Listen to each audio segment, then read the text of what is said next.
Hi everyone, welcome to today's video on how to find your undertone. Sorry about the noise, I think someone's working outside. I can't really do anything about that. Have you ever felt like your foundation should match you, but something feels kind of off, but you can't really figure out why? Or have you ever tried like a lipstick that everyone just loves, you put it on your face and for some reason it just looks not really right for you? It's probably because you didn't find the correct undertone. Let's fix that. Let's figure out how you can find your correct undertone, and how we're going to do that is me giving you information that I know to be correct. I personally have double checked with trusted sources in order to ensure that you are given the correct information that others just tend to skip or tend to misinterpret. First, let's understand what an undertone even is. An undertone is the temperature of a color. The undertones that exist are warm, neutral to cool, and cool undertone. So your undertone, you could say, is like a subtle color influence on, for example, your skin. And this will be visible especially when you compare it to other colors or the same color with different undertones. It's really hard to be neutral, exactly right in the middle. You will always lean either cool or warm, especially when you think about what you look like as a whole. So it has nothing to do with the amount of pigment in your skin, and it has nothing to do with layers in your skin either. Just because you have fair skin doesn't mean that you automatically have a cool undertone. You can have any of the undertones, and just because you're very dark and deep doesn't mean that you automatically have a warm undertone. You can have any undertone. It is really not about the amount of melanin in your skin. There are two different types of melanin in your skin that gives your skin color. And I'm hoping I'm pronouncing this correctly. Eumelanin. The eumelanin is a brown to black pigment. And then there's pheomelanin, which is a pigment that can be yellow, orange to red. And those are mixed, giving you your unique skin tone. Warm has an orange tinge to it. It can look peachy, it can look golden, but there's always some kind of orange. It doesn't have to be a lot, but it could be just a little bit. With cool, you have more of a pinky kind of undertone. Redness that you might be seeing could be because of some skin condition, it could be because of irritation. Again, cool can look kind of pinkish. Sometimes to some people's eyes it might look a little bit blue, and yes, you could say that it is closer to blue than it is to orange, for example. By the way, that's a method that I find really useful, but you shouldn't understand it as if your skin actually has some kind of blue pigment in there, because it doesn't. Then we have neutral. Neutral is a somewhat balanced mix of the two, so it's not really golden, peachy, or orange, and it's not really pinkish or bluish. It's somewhere in between. Now let's talk about olive skin tones. The reason why there is this kind of greenish tinge to it is actually caused by a mixture of the eumelanin and the pheomelanin, specifically the yellow pigment and a little bit of black. So really, olive skins are not green.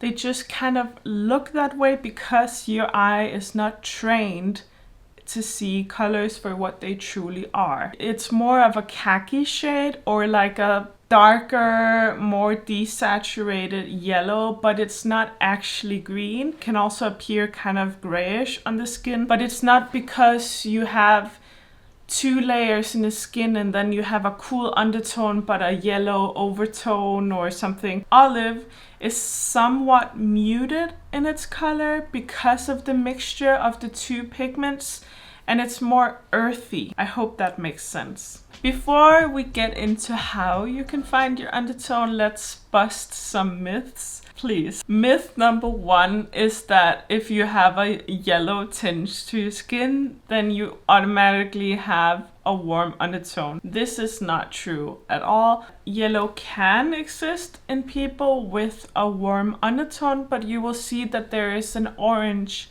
tinge to their skin, even if it's just slight. It can look golden, it can look kind of peachy, but it's not the yellow that makes someone warm. Yellow can also very easily exist in cool undertones and neutral undertones, whether they lean cool or warm. So if you have that orange tint in your skin, definitely you have a warm undertone. If you have a yellow tint in your skin, it doesn't determine your undertone. Myth number 2 is that there is some kind of blue pigment occurring naturally in our skin. So the blue pigment is maybe because L'Oreal, I believe, was the first to introduce blue pigment into their foundations, but that doesn't mean that you have a blue pigment in your skin. This couldn't be further from the truth. So with makeup, for example, you can use the 3 primary colors, meaning blue, red, and yellow, as well as white and black, to mix together and make any skin tone, but there is no such thing as a blue pigment in our actual skin. Myth number 3 is that olive skin is green. It kind of looks green to me too, somewhat. I understand it, but like I said, it's not actually green. There's no blue pigment, meaning there is no green skin. Calling it olive skin is a bit misleading because it gives the impression that there is such a thing as green skin in humans, while there is not. And if you have olive skin, it just means that you don't fit neatly into a very warm undertone or to a very cool undertone. Some people will go as far to say then you must have a neutral undertone, and yes, but no, it's not really that accurate. If you have that khaki tint, you can be any undertone, but you just can't be really warm and you can't be really cool. You will most likely be some form of neutral, but like I said, it will always either lean warm or cool, and you have to be aware of that difference. Myth number 4 is really silly. If you burn or if you tan, that will determine your undertone. Meaning if you burn, you have a cool undertone, or if you tan, then you must have a warm undertone. Your undertone has nothing to do with whether you tan or burn easily. I don't know where that comes from, but yeah, it's just how your skin reacts. Just some skin types are more sensitive or more irritable. It also depends on the solar exposure your skin gets. Like it has nothing to do with your undertone, and it's not that your undertone is some kind of SPF filter. Like I don't get that one. Let me show you a few ways that you can test for your undertone and see which one you are likely to have. I will say that there are a lot of really unreliable tests out there. I will include some of them in this video only to inform you that they are misleading and that you're not necessarily able to find your undertone just because of that test. The fabric and color test. This is absolutely the most reliable test out there. It is very reliable if you 1, go to an expert, 2, go to someone that you trust, and 3, you go to someone with a lot of experience who will tell you if they have made a mistake and will gladly help you if they realize that they have made a mistake. This is very similar to a color season analysis. It is very similar, but now we will focus on your undertone. What you do, for example, with white is to take a piece of paper and put it up to your face. Does this feel like it's harmonizing with me? Now, because this is stark white, you will notice that it's not the best, but the undertone is kind of right. Now, instead of the white, you can take a more soft gray. Does the softness of this and the coolness work for me? And clearly it does. You see how there's just a lot more harmony going on in my face? I lean more cool. You can do soft white and gray versus ivory and camel. You can do stark white and black versus orange and coral. And then see what harmonizes with you more and write it down. Is it somewhere in between, or is it slightly one of them, or is it definitely, let's say, the white and the gray? You can take pictures, but just know that pictures are not the most reliable tool. You just try to do your best with your eye as it is. You can also go and get your color season done if you're already going to a professional. They will tell you what your undertone is, your chroma, everything you need to know about which colors suit you best and which colors suit you worst. The jewelry test or the metals test. You can compare different kinds of silver and gold against each other. So you can use a very warm, very kind of almost orangey gold versus a less saturated gold, see if that suits you better, versus a very clear silver to a very kind of muted grayish silver. You will notice when you look at them and compare them that there are very different colors. So if you look more glowy and just more alive, let's say, in the silver, you definitely lean more cool. If you look better in the gold, you definitely lean more warm. The degree to which you are cool or warm, you also have to note down by checking the different types of gold and silver you can find and comparing them to your face. Do note that you might have a really hard time with this, and do note that you're not necessarily gonna be good at figuring that out on your own. Again, it's just better to ask for help, but that is a test that you could do. Let's move on to the vein test. This is a highly unreliable test. The vein test is very misleading. Let's get that very clear. It doesn't tell you much.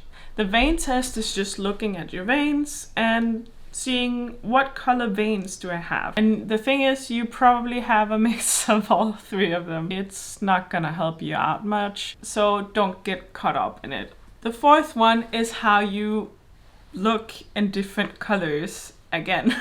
So what you can do is to put on a very, very orange, like a straight up orange eyeshadow on one eye and a blue on the other eye. Make sure that the blue is not warm though. You can also just use a black. Black is also cool. Anything kind of more blue based, is that more flattering on you? Or is anything kind of with an orange tinge to it, is that more flattering? If you are cool, most taupes, berries, mauves, blue based reds, white, black, that looks good on you. If you're more warm, then orange, peach, bronze, terracotta, that will look better on you. Now, the problem is, of course, you might have a warm undertone, you might have an olive skin tone and a light skin tone. Terracotta is gonna look not very good on you. So keep that in mind if you suspect that you have olive skin. The foundation test. Go to a brand that doesn't mess up what it means to have warm versus cool undertones. Usually most brands actually make a lot of really warm toned makeup. You should do it in store or at home. Do not do it online. You go to a makeup counter. You find a shade that is right for you in terms of how light it is, how dark it is. Then you find the cool version of it, the neutral version, and the warm version of it. And you swatch all three on a bare face in natural light, and you swatch it here. Here is a really good idea because you can drag it down on your neck and see if there's harmony there. The shade that disappears into your skin that you can't really tell where it is anymore, that's the correct one for you. See if it has a little N for neutral, C for cool, W for warm, and then you will know what your undertone is. The foundations I would trust when it comes to this is, for example, the L'Oreal True Match. Not anything else from L'Oreal.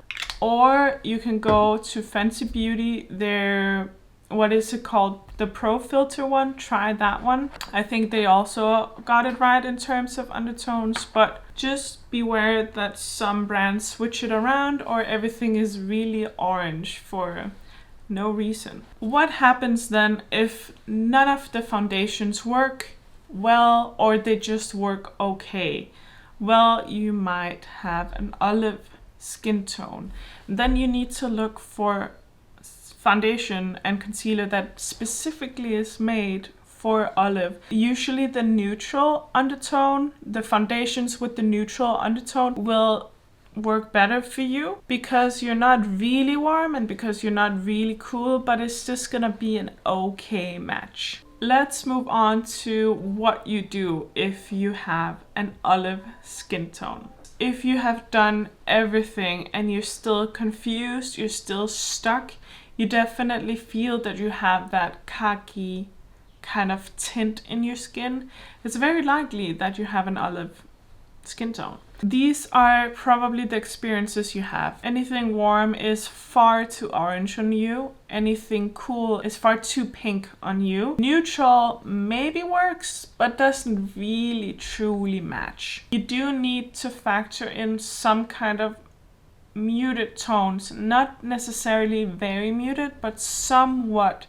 muted tones, at least for your skin. Find your color season, that will help you out a lot. You could be a soft summer, you could be a soft autumn. Thing is, you're not just one shade all over your entire body. You might have it only on your face, only on your legs, only on your stomach, only in random places across your body, but not in your face. I want to get this straight. It's not that it's hard to match you and your features, it's just that for some reason, especially the makeup industry really favors those with warm undertones and those with really bright coloring. I think it's changing, I think it's getting better, but there's still a lot of work to do, but please don't despair. I'm sorry about the dog, by the way. So your reminder here is that undertones are just tools you can use, not hard and fast rules. They're just helpful. You can use them to help you guide in what kind of colors you can choose that will suit you better. And it will help you with your style, with your makeup, hair coloring, whatever you want to do, lip blush. And you're allowed to experiment to figure out what feels right. Please comment down below if you have any questions. I will also be making more videos about this. Let me know in the comments what undertone you are. If this helped you to feel a bit more seen, then please hit the like button, subscribe, and share this video. Remember that you don't need to change your face, you just need to understand it better. Bye!